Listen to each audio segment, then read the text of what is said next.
Wow, lots of talk out there today, Democrats and Republicans alike, about passing some kind of a law or an amendment to the Obamacare law that would, quote-unquote, allow people to keep their insurance.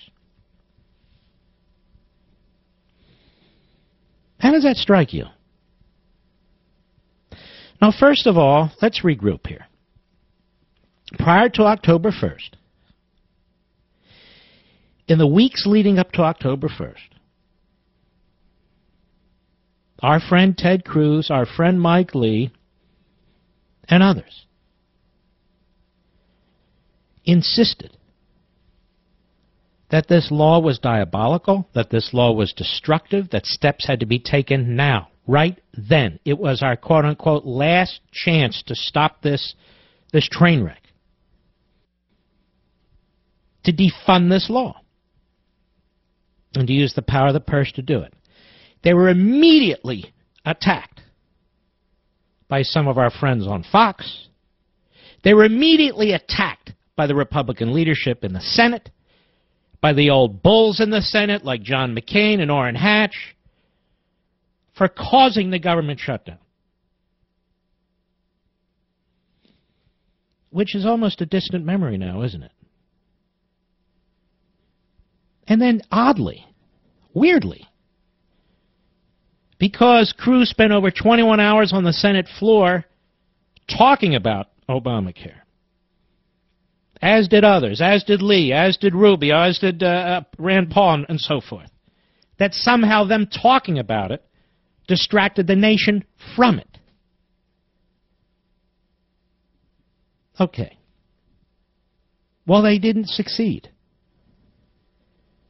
And our good friend Tom Sowell says they were never going to succeed, so they shouldn't have tried it in his Part 2 column today. I addressed this yesterday in his Part 1 column, where I have a significant disagreement with a man who I have nothing but flat-out admiration for.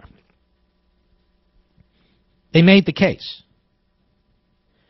And you can't always win in your first battle over a subject, over an issue, military, political, or otherwise. You make the case. A rational, smart case. Because you can't control events and timing all the time, can you?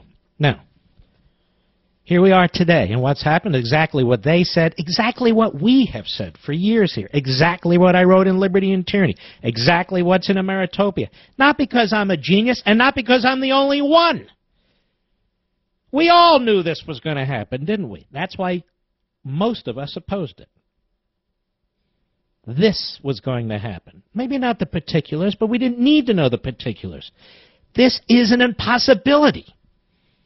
It is an impossibility to offer more people health care at a cheaper price, managed by a central Leviathan in Washington, D.C., to improve medical quality, to improve the timeliness of care, and to do all these things because the government was never going to do all these things, never has, and never can.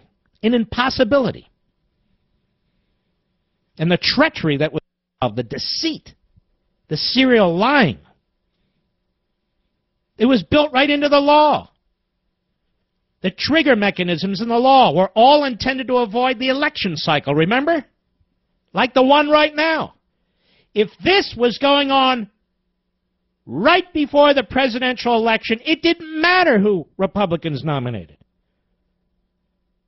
Romney would have won in a landslide. Virtually any one of the Republicans who were fighting in the Republican primaries would have won in a landslide. That's how diabolical this entire program and process has been. But now we come to today, and the same feckless bunch of knuckleheads on Capitol Hill are now trying to figure out not how to improve the situation for the nation, for you, but how to cover their asses. And so you have a growing number of Democrats who fear what's going to happen to them personally, politically. And quite frankly, you have Republicans who continue to confound. And I'm going to get to this in a moment. But I want to address a fundamental issue first. One of the things they're talking about, this guy Upton, you know, the guy who was involved in banning the light bulb, the incandescent light bulb. That tells you what kind of light bulb he has. He wants to vote in the House. He wants to vote in the House. He said that he can support the Mary Landrieu bill. He kind of likes it in the Senate, where she's wanting to push a bill that if you like your health care, you can keep it. He says that's not a bad idea. But the problem is millions and millions of people have already lost it. And they lost it because the insurance companies weren't allowed to offer it. In other words, the policies they had were outlawed under Obamacare by the very people who voted for it, including Mary Landrieu. Now, I'll get to the politics of this in a minute. First, I want to get to the legality of it. More specifically, the constitutionality of it. Now, the federal government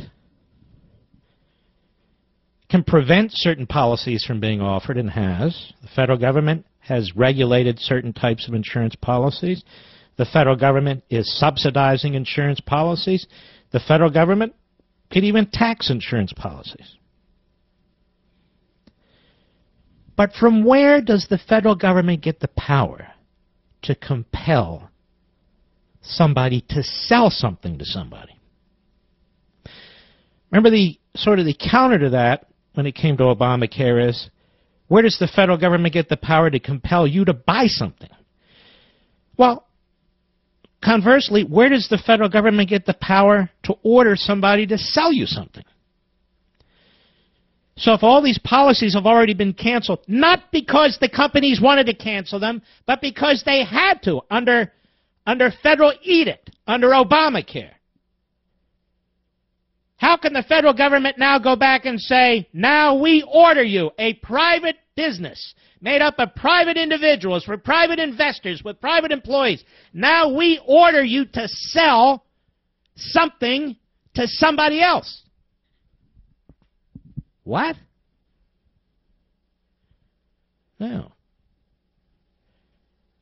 I know I'm the only one to bring this up because that's the way my mind works. I'm talking about individual liberty, private property rights, the constitutional construct.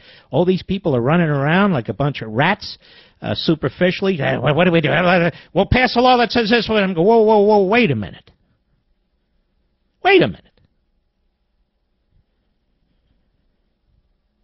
Let's think about this for a second. If Congress can pass a law and the President sign it, compelling a private enterprise to sell something, or even to maintain something it doesn't want to sell, then can it not pass a federal law compelling individuals to do certain things they may not want to do? For instance, compelling doctors, directing them to provide Medicare and Medicaid services, even though they don't think they can afford to do so or choose not to? Even more, you know how this slippery slope stuff works.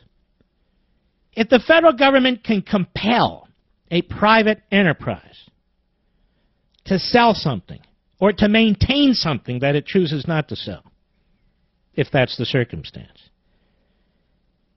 can it not then compel a doctor in any profession, and you don't even have that, an electrician, a plumber, what have you,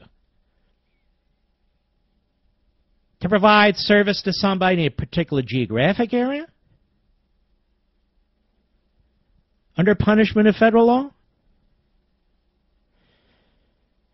Are we now prepared to give up our private property rights? Are we now prepared to give up our individual liberty as a response to this diabolical monstrosity that is Obamacare, because some jerk congressman who tried to ban and did ban the incandescent light bulb now has another idea, and they're going to vote for it in the House of Representatives, and that Mary Landrieu, the slime of the slime from Louisiana, she's looking to cover her butt, even though she voted to take health care away from people. Now she's going to vote to compel people to provide it? The hell's going on here, folks? Under what constitutional authority? I don't care about court cases right now. I'm not focused on that. Under what constitutional authority can the United States Congress order somebody to sell something to somebody else? Under what constitutional authority can the United States Congress order somebody to continue to providing services and products to somebody if they choose not to? Where's the authority for that? This is getting increasingly tyrannical, increasingly anarchical, and this is why we have to pay attention to it. Oh, I know, I can talk about meatballs with the best of them. I like meatballs. There's a time and place for these things, but that's not now. These things are moving, and they're moving fast. And we have a ruling class in Washington, D.C. that's insane. And they're bouncing around like a bunch of ping-pong balls, trying to respond to each other. Meanwhile, you and I are watching this, go, what the hell? They're banning products, they're imposing services, they're raising taxes, they're raising penalties, they're taking my health care. Ladies and gentlemen, this is called tyranny. I've got a lot more when I come back.